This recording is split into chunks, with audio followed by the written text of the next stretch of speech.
Well, hello. This is a free video, a very quick whiz through history on UK general elections from 1945 onwards. If you're watching this on YouTube, you can find an awful lot more at my Patreon site.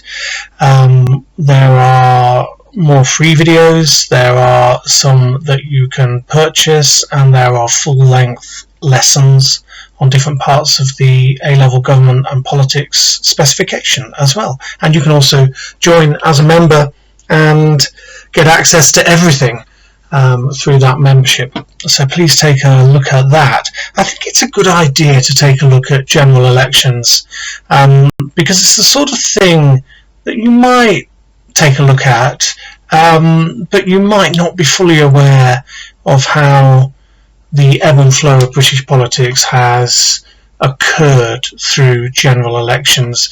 We have a two-party system. It's quite rare for a third party, a minor party, to get involved in government. Not that it hasn't happened. These are the elections that we're going to look at. The ones with a star on are the ones we're going to look at in more detail. So we will take a look at those with some extra information. But as you can see, 1945 and 1950 were Labour victories, and then the Conservatives came in, won 3 elections until the 1964 election, when Labour won, and then you get a brief period where the Conservatives were in, and then Labour again from 1974 onwards. And then you get that incredibly long period, the period I grew up in, 1979 onwards, where the Conservatives won 4 elections and were in power for 18 years. 18 years is an incredibly long time to be in control of things. Parties naturally build up a lot of enemies in such a period, and they also start to run out of steam. Things start going wrong. People just want a change, and they got it. And that kind of brings us to an interesting theme, because we have, over the last 3 decades and more, developed a scenario where we tend to stick with one party in power for a decade or more. We had that 18 years with the Conservatives. Then in 1997, Tony Blair came to power with his first election victory, and the Labour Party were in power until 2010. Then you have that period with the coalition for 5 years, 2010 to the 2015 election, but the Conservatives were in power for 14 years. And then you get to 2024, and a brand new scenario emerges. Whether Labour can build that into a decades-long period of government remains to be seen. The Conservatives are not, as I make this video in 2025, not in a position to come back, but there's always the issue at the moment of what Reform are going to do and how well they're going to do in the future, and whether we are breaking this stranglehold of the two main parties. So that's the general ebb and flow. A lot has changed since 1945. That should be obvious. We had a period of post-war consensus where the two main parties were in agreement about having a mixed market economy, some privatised industries, some nationalised industries, a welfare state, the National Health Service. All of those things lasted until Margaret Thatcher came along and started to increase the notion and include policies on enhancing the free market, privatising those nationalised industries, reducing the welfare payments towards people who were struggling, and generally freeing up the market, reducing the role of the state. And so you get a different a more ideological conservatism developing from that 1979 government. It doesn't really get into its full swing until 1983, which we'll take a look at soon. And then, of course, when Labour get back into power, they don't really challenge that idea, and indeed that idea is still it's got a stranglehold on the Conservative Party for sure still. Margaret Thatcher is a figure who looms large in the psyche of the modern Conservative Party. They can't shake her off, and that's a bit of a problem for them, because they are often highlighting Thatcherite solutions to problems in the modern era, and we're not in the 1980s anymore, and they don't resonate with people, they don't make an awful lot of sense, and we're beginning to see a shift back towards the role that the state can play in things, nationalising rail companies, nationalising water companies. We are beginning to see, or at least public ownership of them. They might not be run in the way that they used to be, because going back to nationalisation as it was might not be popular, and there might be better ways of doing it. But there are certain areas of privatisation which did not work. If you believe the argument that privatisation enhances competition and brings down prices and makes everything more efficient, I think we can argue that water companies being privatised actually created privatised monopolies in areas, as did privatising train companies, and just having a system where those monopolies are regulated quite weakly is not really a measure of success. And so we are beginning to see the tide turning on that, and we're getting into a kind of cycle of policies where every few decades things shift a little bit, and now we're back to people talking up state ownership and state running of things. It's a very interesting situation. Let us take a look then at our first election of note, 1945. Clement Attlee, leader of the Labour Party, and Winston Churchill, leader of the Conservatives. Churchill won the war and lost the election. That's the old adage that we all should remember. He led a national government, a unified government during the war, and most of the Conservative figures in the cabinet were given positions to do with the war itself, and Labour politicians tended to be given work to do on the home front, and they proved themselves worthy of that. They did a good job, and they were seen to be doing a good job. In, I think it was 1942, we had the Beveridge Report. And the Beveridge Report by Lord Beveridge, a Liberal peer, talked about what Britain should be like after the war. And so undoubtedly after the war, there would be massive changes to society.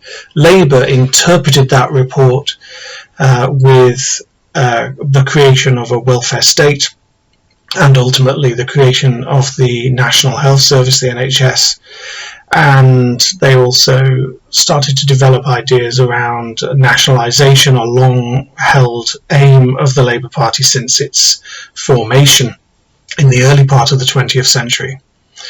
They won a landslide, and this was something that Churchill was worried about. He was worried about losing the election. Incidentally, at one of his meetings with Stalin, when they were planning what would happen after the war internationally, Stalin said, "Don't worry, my sources tell me you're going to win. You're going to get back into Downing Street," and that wasn't true. not the only thing Stalin was wrong about, to be fair. And Attlee got into power with Labour's first landslide victory. They got 61.4% of the vote. This is sorry, they got 47.7% of the vote, and that gave them 61.4% of the seats. That's an important distinction there. Of course, first past the post. If you've got a heartland where you get a lot of voters, you are going to get a good result if you are doing well. So 47.7% of the vote is actually a very good total. It's quite a high number of quite a high percentage of votes. And you can see that they'd increased by 9.7 percentage points, excuse me, and the Liberals had increased a little bit, but they only got 12 seats, the Liberals, for their 9% of the vote. So you can see our two-party system in operation here, where the third party is only getting 9% of the vote. So Labour did incredibly well. And basically, this is a fundamental election, a watershed election. We call it a watershed election because it changed so much of the country. Incredibly popular ideas and transformational. An NHS for the first time. House building that was going to end the situation of slums in our inner cities. Massive building of council houses, for example. A welfare state that would look after people, it said, from the cradle to the grave. Really important, fundamental stuff. People living in that period were being offered something very transformational, different, and unusual, and they went for it.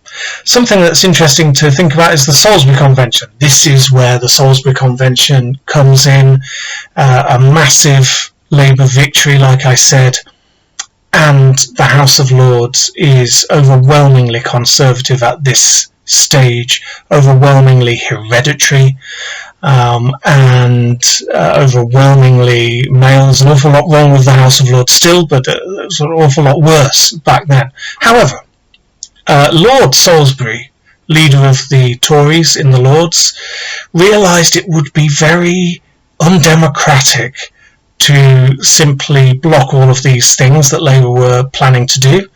I think back then in 1945 they could have blocked things for 2 years. By 1949 that had changed to 1 year.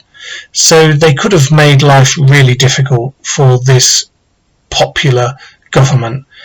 Lord Salisbury realised that was wrong, and so they decided they would not try to scupper manifesto commitments from the Labour Party, from the governing party. And that is a convention in our constitution that stays true today. It still stands. The House of Lords will not try to scupper too harshly manifesto commitments.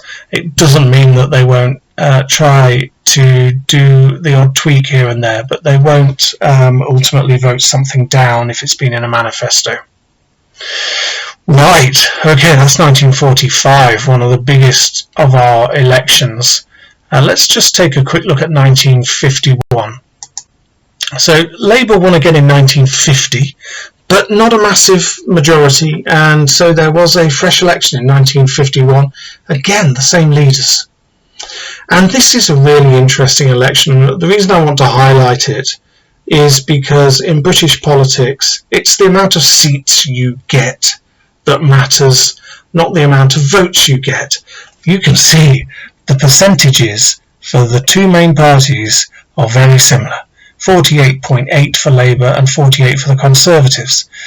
Labour get the most votes. Just.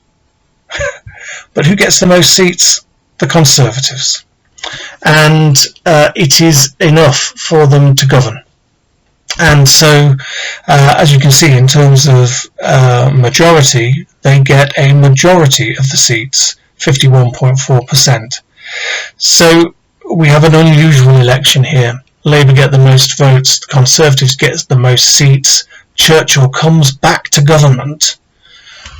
His position on Labour's changes is quite clear. He doesn't like socialism. He doesn't want the things that Labour have done, but he acts pragmatically.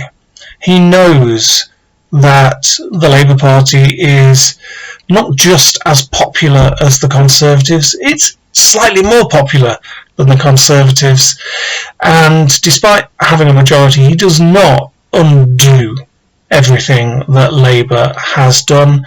In fact, a lot of things just basically stay the same, and pragmatically he decides that now is not the time to reverse those socialist measures.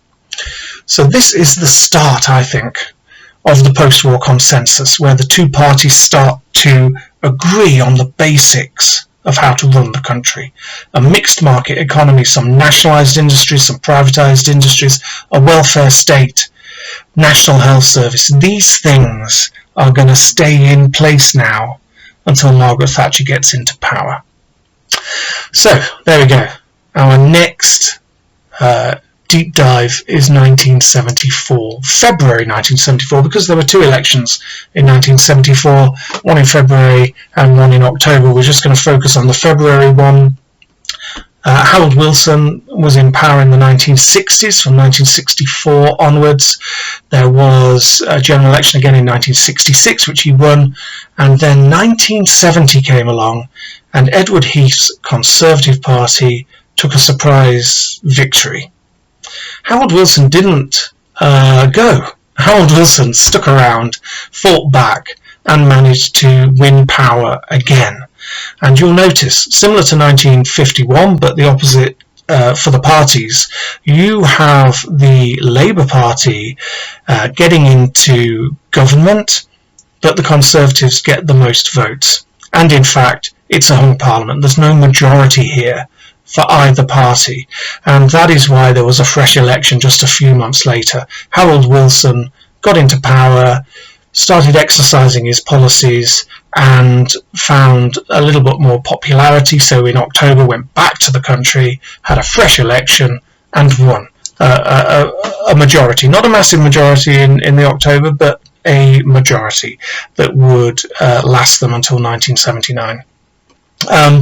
But you can see here that hung parliament could have meant a coalition, perhaps. There was talk of a Lib-Lab coalition with Jeremy Thorpe as the Liberal leader. Jeremy Thorpe, an interesting figure. There's a wonderful drama about a particular incident in his life where he was accused of plotting to kill his gay lover, which is an interesting drama. I think it's called a Very English Scandal on the iPlayer. A very interesting person, Jeremy Thorpe, and very nearly maybe Deputy Prime Minister. But there we go. The Liberals got 19.3% of the vote, only 2.2% of the seats. So again, you can see the extent of our two-party system at work here. And so 1974, an interesting election for the fact that Labour managed to just about cling on to power there until the October, where they turned it around. But then we get to our second watershed election, 1979.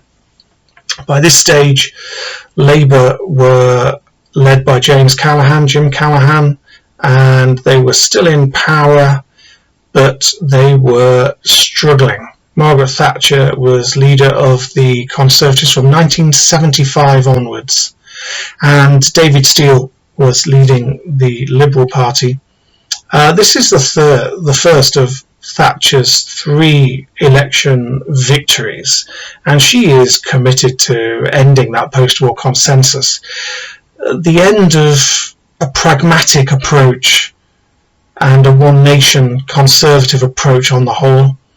She is interested in elevating new right ideas, neoliberal and neoconservative ideas. The free market, privatization of industries is a major theme. She wants to curtail the power of the trade unions. It's not just the idea of making the state small that drives the new right. It is the idea that people could work collectively to act in the economy, and that could cause the economy problems. Individuals are the key for the new right, and so we see this today. We see it with conservative and right-wing politicians criticising anything that kind of suggests the free market will be hampered in some way, and we also see it in the way that people on the right of politics do not like collective movements like pressure groups if they are causing problems for the economy, and so on and so forth. We saw it particularly with something like Just Stop Oil blocking roads, stopping people from getting to work. Absolute horror, a horror for people on the new right. And that is where she's heading. That's where she's taking things. But I don't think Thatcherism got into its stride until after the next election, which we will come to in a moment. But you can see she's got a healthy percentage of votes, 43.9%, and it's given her 53.4% of the seats in the Commons, and that is obviously enough to give her a majority. That is a majority, and so she can start the process. Margaret Thatcher is, I think, a fascinating figure. Just imagine what it meant to have a woman prime minister at the end of the 1970s. You know, obviously that didn't mean that sexism disappeared, misogyny disappeared overnight. It's still present, it's still here with us, but she achieved things that nobody else had. And, you know, people didn't expect her to do well in politics. People in her own party didn't believe she had what it took to become Prime Minister.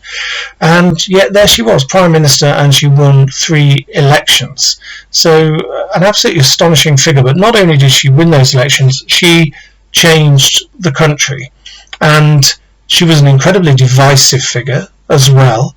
There were riots on the streets, partially because of her policies, sometimes in direct response to her policies, like the poll tax riot in 1990. There were strikes that she deliberately set upon having, like the miners' strike, and you know that lasted a full year and caused an awful lot of issues in working class communities. She is an absolutely beloved figure for the Conservatives still, and like I said earlier, it's a problem for them. They can't get over her, but also there are people who can't get over their hatred for her as well.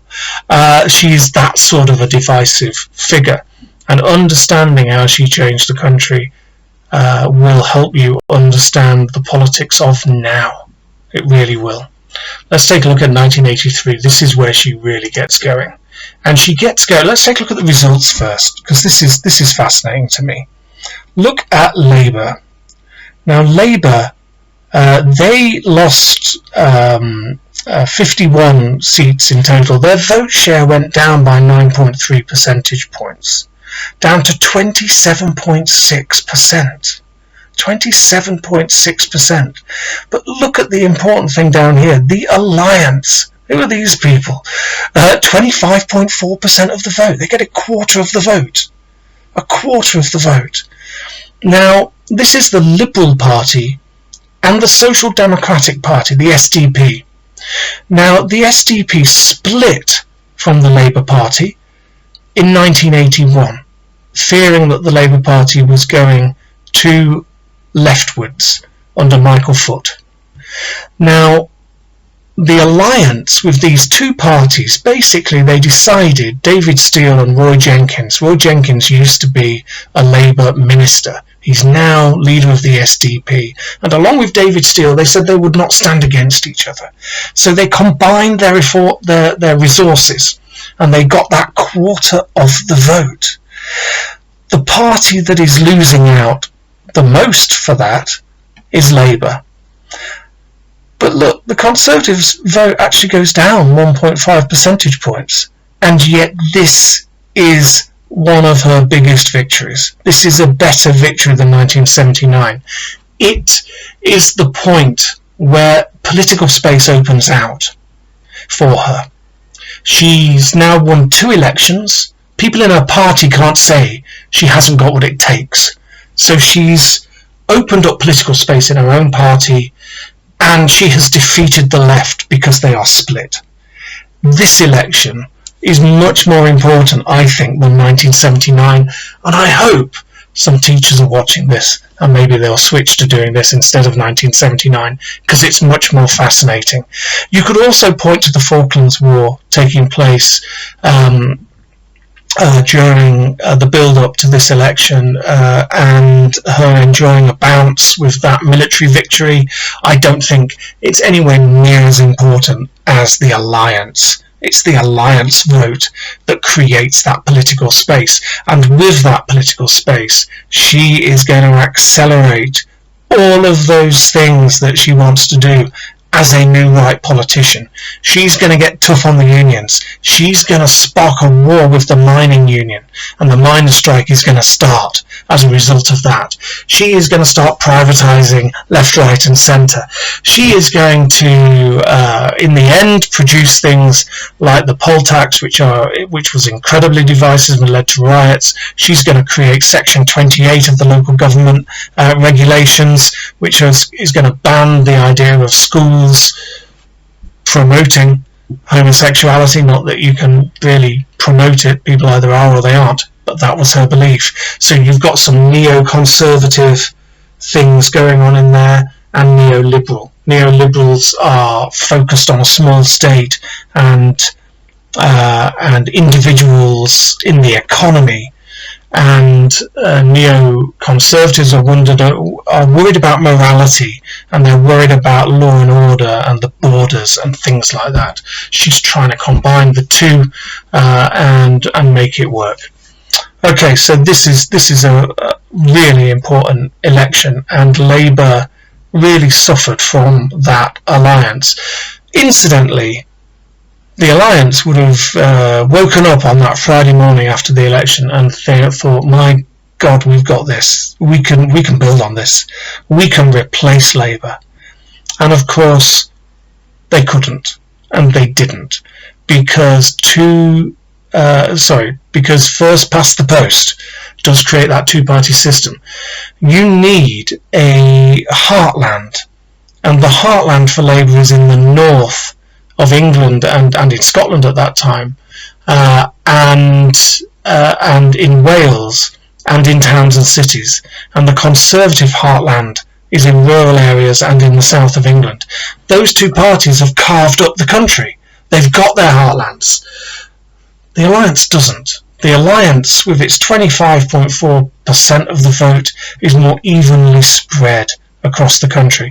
You will notice that for that quarter of the vote, it's not that dissimilar from Labour's vote.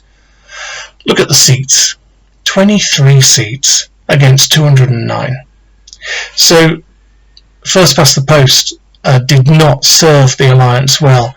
They stood as the Alliance again in 1987, and then in 1988 the two parties merged and they became the Liberal Democrats, which is what they are today. So there we go, that's 1983. Let's zip forward. 1997 then. This is the first of 3 wins for Labour under Tony Blair. You've got Tony Blair, leader of the Labour Party. John Major, leader of the Conservatives, took over from Margaret Thatcher in 1990 after those poll tax riots and some other problems for her. and Paddy Ashdown, leader of the Liberal Democrats, he tried to keep his party kind of in the middle between Labour and the Conservatives. And I think Labour and the Liberal Democrats did something really helpful for each other when it came to this election. They focused on attacking the Conservatives. They did not really focus on attacking each other.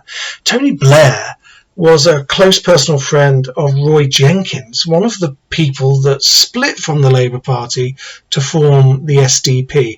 And Jenkins worked as a kind of intermediary between Blair and Ashdown.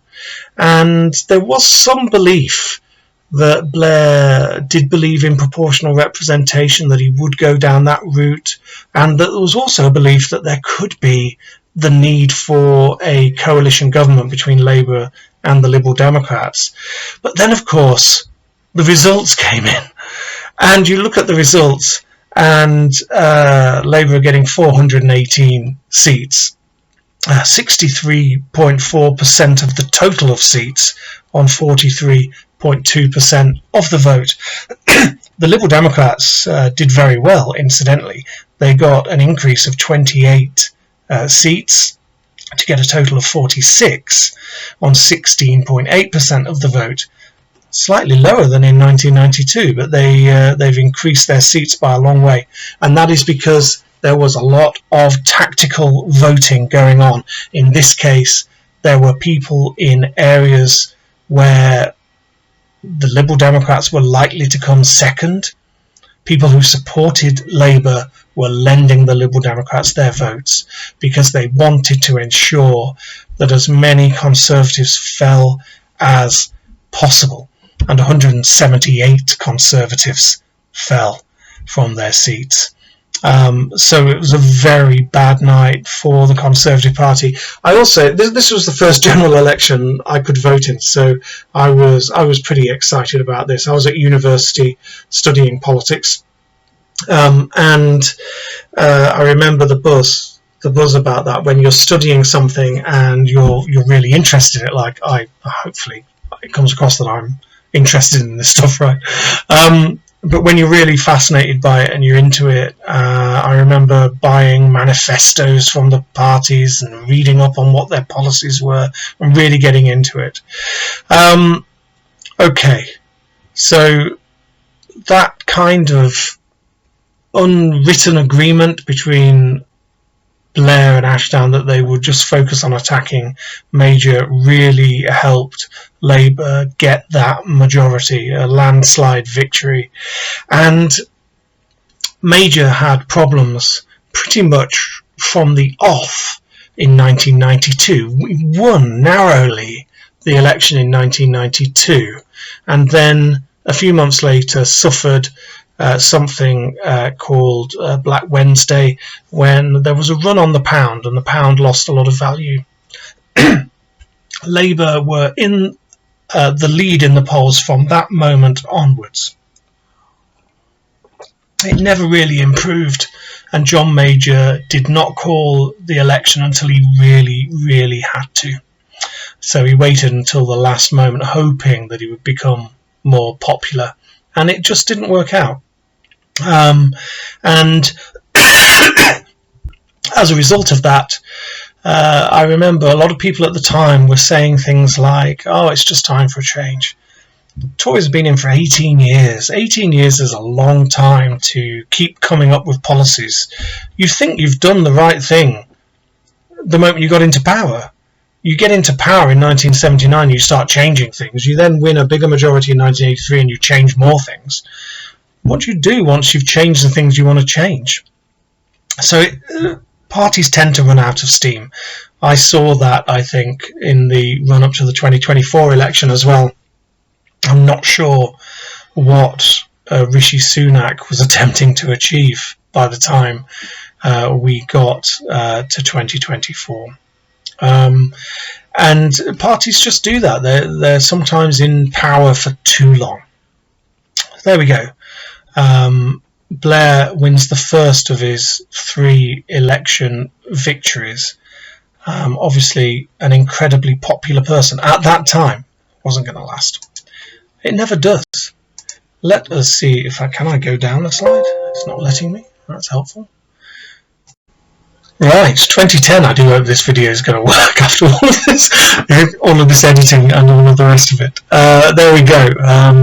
2010 then. I can see it on the screen. I hope you can too. And so we fast forwarded after Labour's 13 years in power. Gordon Brown is then leader for the Labour Party. Nick Clegg, leader for the Liberal Democrats, and of course David Cameron, leader of the Conservatives. And 2010 is interesting because we get a hung parliament. I was working at the Home Office at the time, and so I was right in the thick of Westminster as this election was ongoing. And normally we get an election on a Thursday, and by the early hours of Friday morning we know who the Prime Minister is going to be. We know who's won. And on this occasion we did not. We had Gordon Brown holed up in Downing Street, not able to move because there was no one to replace him, while these negotiations went on between David Cameron and Nick Clegg on whether they could actually form a government and form a coalition. I remember walking around Westminster, which was a buzz with excuse me, with people on Parliament Green, College Green, in fact it's called, with their media tents and people being interviewed. They were there all the time. It was like this little fete that was there with little tents and marquees up and all the rest of it.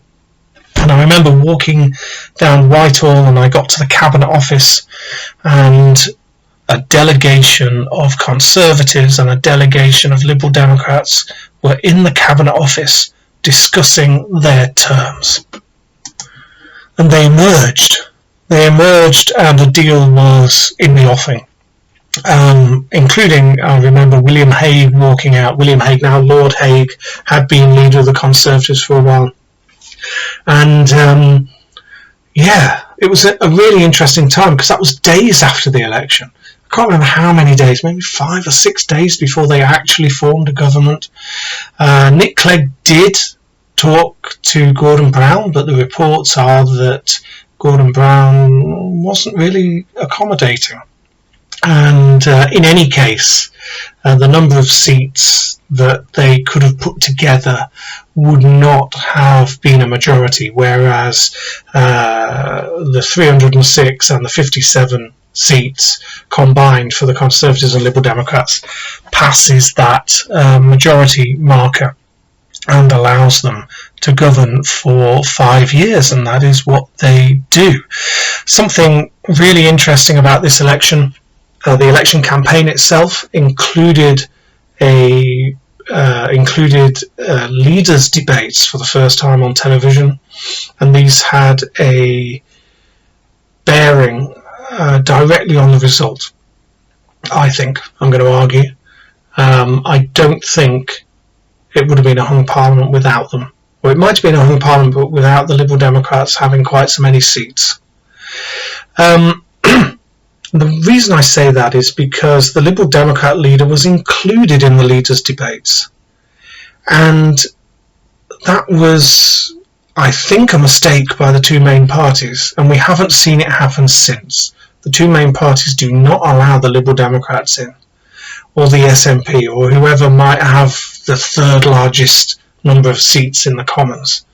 But the fact that they allowed Nick Clegg in made it look like he was part of the gang and an option. And I don't think people had seen the Liberal Democrats in that way before. A lot of people, not like us, don't observe politics too greatly. People like us, political nerds, shall we say, or people who have a reason for observing politics, are observing politics much more readily. I'm beginning to lose my voice here, aren't I? Never a good thing when you speak for a living. Right. So people were looking at the Liberal Democrats in a way that they never had before. I remember a journalist for the Sun newspaper, not a newspaper you want to ever read. It's not worth it for your studies. saying that later on in 2010, after they'd got into government with the Conservatives, they went to the Liberal Democrat Party conference for the first time. They'd never paid any attention to the Liberal Democrats before, other than to be mildly critical, or harshly critical, as the Sun might want to. But that journalist, for the first time, went to their party conference, and voters were taking an interest in them for the first time, and seeing both Gordon Brown, George Brown was a Labour figure, I think in the 1950s or 60s. Anyway, Gordon Brown saying things like "I agree with Nick," and David Cameron saying "I agree with Nick," elevated Nick Clegg beyond what he would have been, the kind of attention he would have got in a normal election campaign. And so that really helped the Liberal Democrats get the number of seats that they did. I also know that a lot of people were still doing tactical voting to try to keep the Tories out. And so they will have felt very frustrated that voting Liberal Democrat instead of Labour got the Conservatives into power. So that's a problem. It's important to mention austerity here, because austerity policies were the in thing. The 2008 financial crisis had occurred, and the Conservatives squarely blamed that on Labour and said that the only way to deal with it is to cut down on public spending.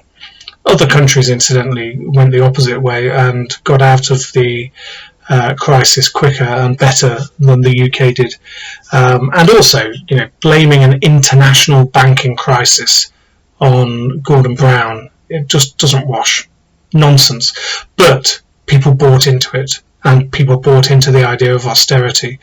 And that's really when things stopped working in the UK. Public services have lacked investment since 2010 because of this election result. I think David Cameron and his Chancellor, George Osborne, would have done austerity regardless of the banking crisis. I think it was an excuse, a reason for having it, rather than a necessity. It was a political choice that they took. They won the argument, and well, I don't know. The rest is history. But I do think that banking crisis has kind of shaped our politics in ways that are not entirely healthy.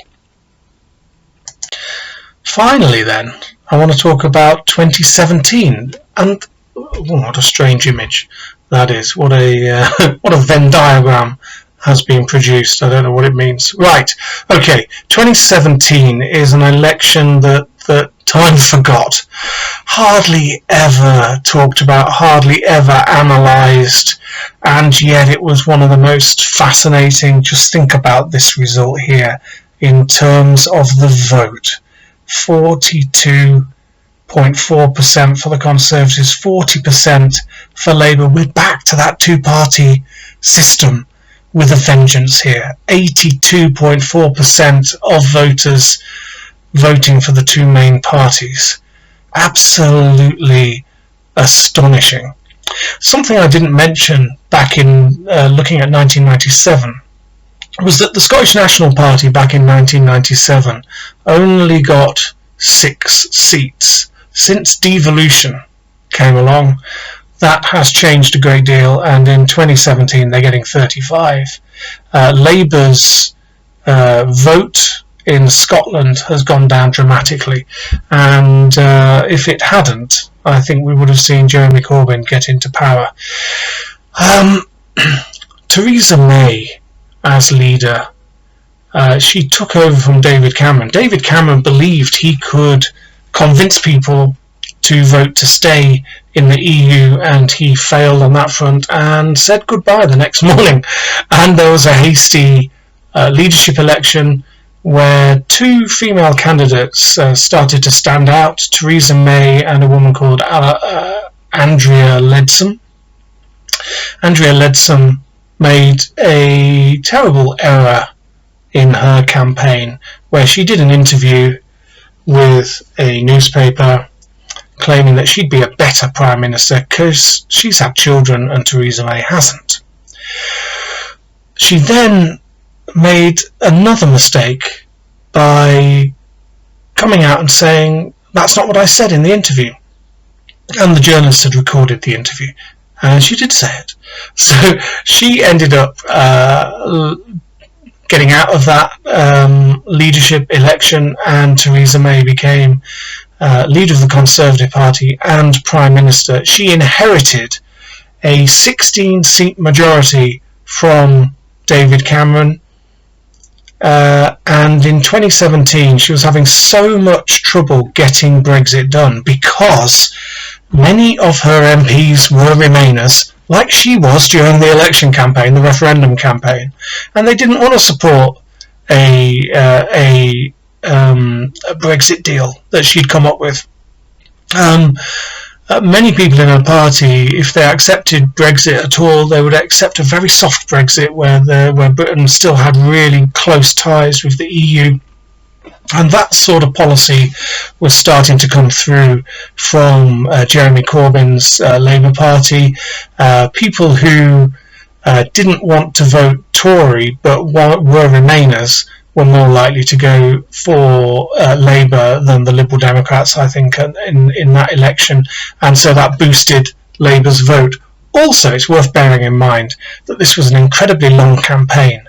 It started off with local elections taking place in the early part of the campaign, and everybody thought, well, however people vote in the local elections, it's probably going to be the same as the general election. And Labour did terribly in those local elections. So everyone thought, well, that's it.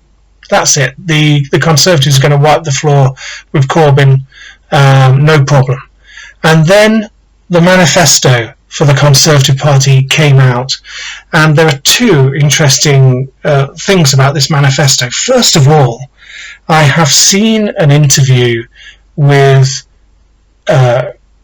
people in Theresa May's cabinet who turned up to the launch of the manifesto and say that they had to look through the manifesto to find out what their area of government was going to do if they won the election. They didn't know, they hadn't been consulted, there wasn't agreement beforehand, it was just Theresa May's ideas with her advisors. That is a real problem in a democracy, I think, that you've got a party and the party hasn't discussed their policies. And so there's people looking at their area, the area that they're responsible for in government, and they're reading this thing for the first time, thinking, how are we going to do this? What's all this about? I can't remember the discussion. And one of the things, and this is the second part, one of the things that was included in that manifesto was the idea of dealing with social care, something that successive governments from both parties have not bothered to deal with. Boris Johnson said he was going to solve it by increasing national insurance and using that money to pay for a national care service of some sorts, but then he didn't use the money for that. And since then it's all gone off the boil, and it's still a problem. How do we care for the elderly? We've got a growing elderly population, and nobody wants to pay more tax. How do we care for people in their old age? Theresa May's idea was that if people owned a house, they would have to sell their house as they needed social care, and that would pay for the social care. Very quickly, people in the Labour Party and in the press started to call this the dementia tax. The moment you get ill and need help, you have to sell your property. Not a very conservative idea when you think about it. They're normally very interested in keeping inheritance and allowing people to keep their inheritance. They've also got a lot of elderly voters. So it was a very odd policy. And this dementia, you never want one of your policies being called the dementia tax, just a little a little clue for any budding politicians. If you ever get into politics, you don't want that, do you? Really? I mean, how silly. So that was a really bad decision. She was constantly saying that Labour would be chaotic and that we needed strong and stable government. She kept saying strong and stable continuously, to the point that she got the nickname Maybot, because she was slightly robotic. Anyway, this result is important though, because it gives us something else that's interesting. It gives us a confidence and supply agreement. You will notice, or you should know. If you don't, here's a clue, or here's something brand new for you to know. To get a majority, you need 326 seats, because we have 650 MPs. So you need one more than half, basically. And the Conservatives got 317, so they are short of a majority. But you'll notice the Democratic Unionist Party have 10, which is just perfect. There's no way the Liberal Democrats are going to go back into coalition with the Conservatives. Look how badly they've done. Perhaps because of that coalition. They have dropped dramatically. The Scottish National Party and the Conservatives would never do a deal, and obviously Labour and the Conservatives wouldn't. So the next best option is the Democratic Unionist Party, the DUP, and they got into a confidence and supply agreement. Now this is not the same as a coalition. Confidence and supply are two things. The first is that to be Prime Minister you have to command the confidence of the House of Commons. So the first thing here is the confidence issue, and it means that those 10 DUP MPs would vote with Theresa May's government if there was a vote of no confidence. And indeed there was at some point. Early in, I want to say 2019, it could be 2018. Everything since COVID kind of blurs a little bit. But I think it was 2019, early on in that year, she had a confidence vote, and she won because of those Democratic Unionist Party votes. Obviously, she could expect all of the Conservatives to vote with her government. And the supply bit is a vote from the DUP on her supporting her budget and her Queen's speech, as it was then. If you lose your Queen's speech or King's speech or your budget, you're in trouble. And of course, if you've got a minority government, then you could lose those votes in theory. Having that confidence and supply agreement meant that her government was propped up by the DUP, propped up at the moments when it desperately needed it, but not on everything else, not on Brexit. And so actually there was a lot of votes which went down to the wire, and the government lost, and Brexit was incredibly difficult for her to get done, and after a while she would face that vote of no confidence in her government, and of course she would face one in her party. Her party had a vote of no confidence in her leadership, which she won, but not convincingly. If you win but it's not convincing, you're not going to be around for very long, and indeed she wasn't. She was replaced in the summer of 2019 by Boris Johnson. So there we go. 2017 is a very interesting election. Analysing it is quite tricky. No one has quite got to grips with why it went the way it did. I think Brexit did dominate the way people wanted to, the way people voted, but I don't think it's straightforward either. There was a big movement behind Jeremy Corbyn, this movement called Momentum, sprung up to support him, and he was incredibly popular then. And one of the reasons I think that this election looks so odd now is because he was so spectacularly unpopular in 2019.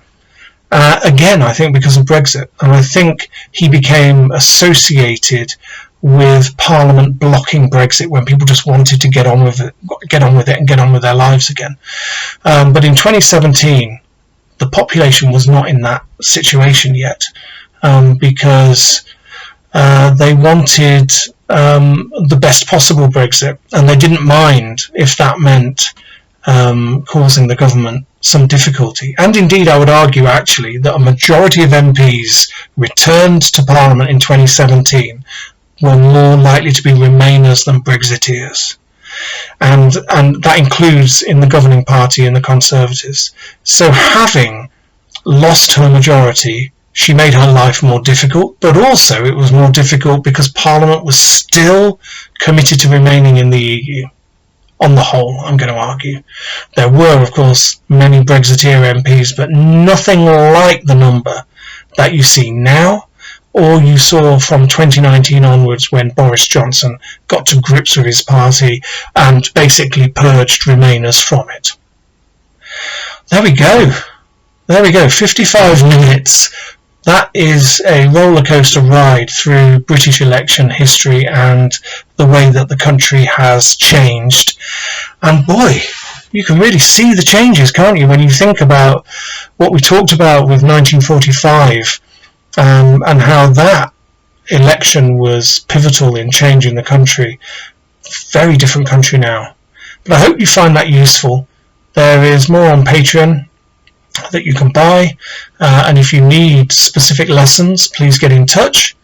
Happy studying, and hopefully you'll get some more videos soon. View as many as you can, and hopefully I'll see you soon. Thank you very much. Bye bye.